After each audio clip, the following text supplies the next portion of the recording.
The Xenomorphs have taken over Earth, and the Avengers have fled with the remnants of humanity in a final-ditch effort to save the human race. Welcome to the Comicstorian Complete Story series, where we take trade paperbacks and single issues and we break them down into digestible bites to help you understand. Then we read them dramatically back to you. All alterations to the panels, text, and images are to prevent copyright problems, and all art is owned by its respective companies. If you enjoy these stories, be sure to support the industry and go check them out at your local comic shop. Aliens vs Avengers continues today as the last of humanity makes a final pit stop on Mars to let the mutants know what happened on Earth. This is Aliens vs Avengers issue number 3 by Johnathan Hickman. I hope you enjoy. In another universe, another time, the three Davids stand in a vast alien ship, looking down on the creator of their creators. Canisters of black goo descend upon the planet's surface at their orders and begin to wipe the engineers from the galaxy. But there are some who react quickly, rushing into their own ships and donning biomechanical suits that protect them. Shortly, the three Davids journey to the surface to survey their work, but they are met by these final engineers, who quickly overpower the synthetic humanoids. The three engineers look upward at the ship far above them. Soon, they arrive in our universe. Now, Tony Stark's colony ship arrives in orbit over Mars, the home of mutant kind. The final remnants of humanity have escaped the hive world of Earth, but something is wrong, and the Red Planet is quiet. Still nothing? Captain Marvel asks their communications officer. The man nods and looks at her. No, Captain. We've been pinging them on every known channel. No response, he informs her. She looks to Tony, asking what they should do. Stark looks at the ship's readouts, his face grim. If we don't want this to become a generation ship, something we're not equipped for, we're gonna have to set down and barter for or borrow mutant tech to replace our own platform moorings, Tony tells her, explaining that they need to go to the surface of Mars, regardless of what's down there. Miles is nearby, staring at the surface of the Red Planet. So, out of the frying pan and into the fire? He asks quietly, but they have little choice. The decision is made, and the colony ship descends to the planet, putting it down at what was once the busiest spaceport that Captain Marvel had ever seen, but what was now nothing more than a ghost town. I got a bad feeling about this, Miles notes as he stares out to the city. Carol, Miles, and Tony make their way to the airlock, but at the last minute, Miles turns to Tony and regards the old genius in his wheelchair. No offense, but you're in a chair, old man. Not the best choice for a smash and grab, Miles notes. Tony raises an eyebrow at the younger hero. 1, I'm the person best equipped to find the technology we need. And 2, it's not just a chair, Tony tells him. He taps a button on the wheelchair, and it begins to unlock and shift, becoming an Iron Man suit before Miles's eyes, and allowing Tony to stand tall once again.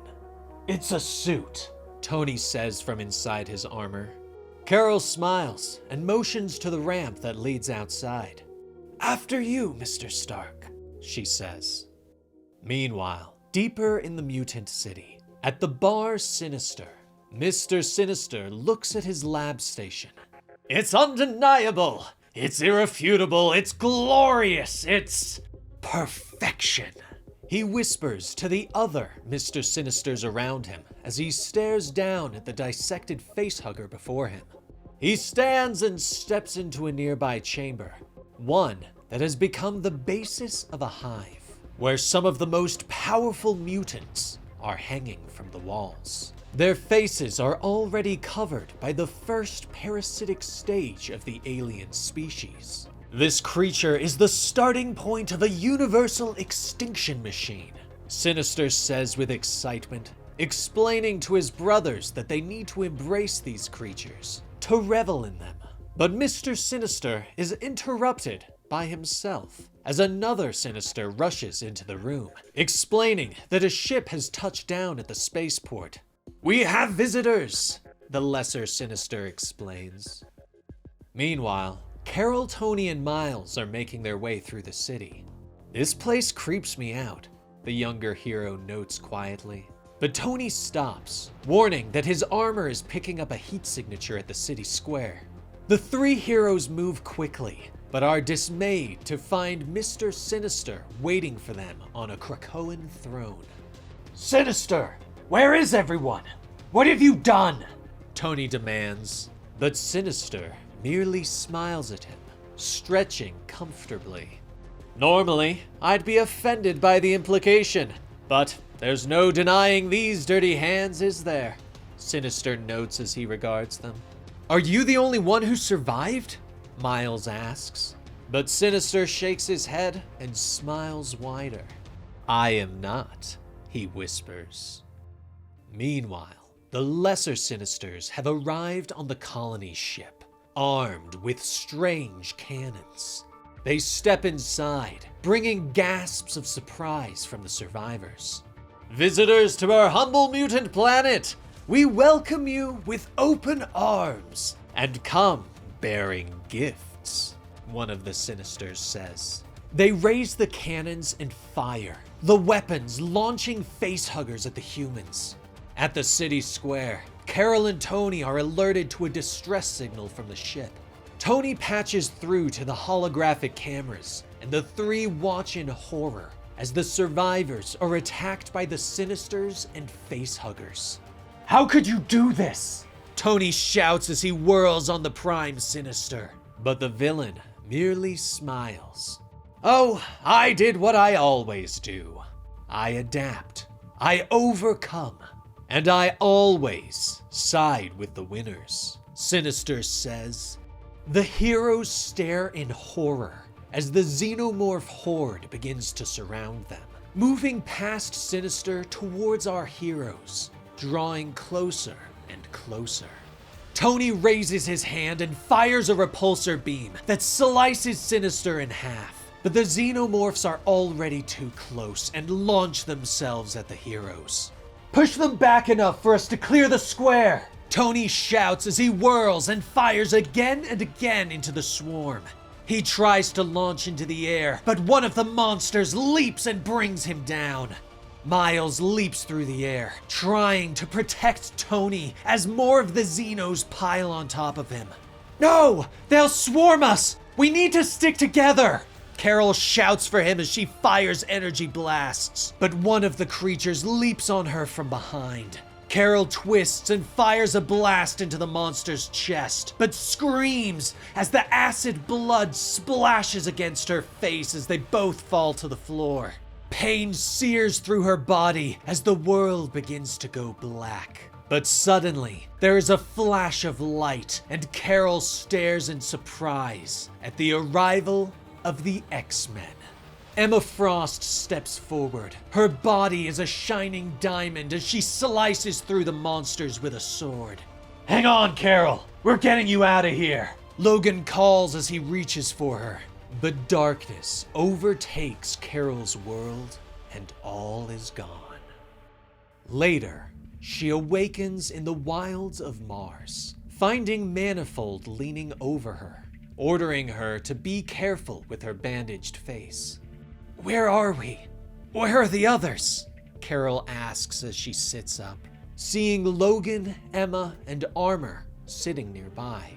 Emma steps forward, explaining that they are 50 clicks from the city, and that they saw Spider-Man and Tony overrun by the Xenos before they managed to save Carol. "After we escaped with you, we saw the ship you came in go up in a fireball," Emma whispers softly. Carol looks at them, questioning why the monsters don't kill Sinister. "A few days ago, I tore one of the Sinisters in half and discovered that he's carrying one of their eggs in his chest. I think he's somehow prolonged the incubation cycle," Armor explains to her.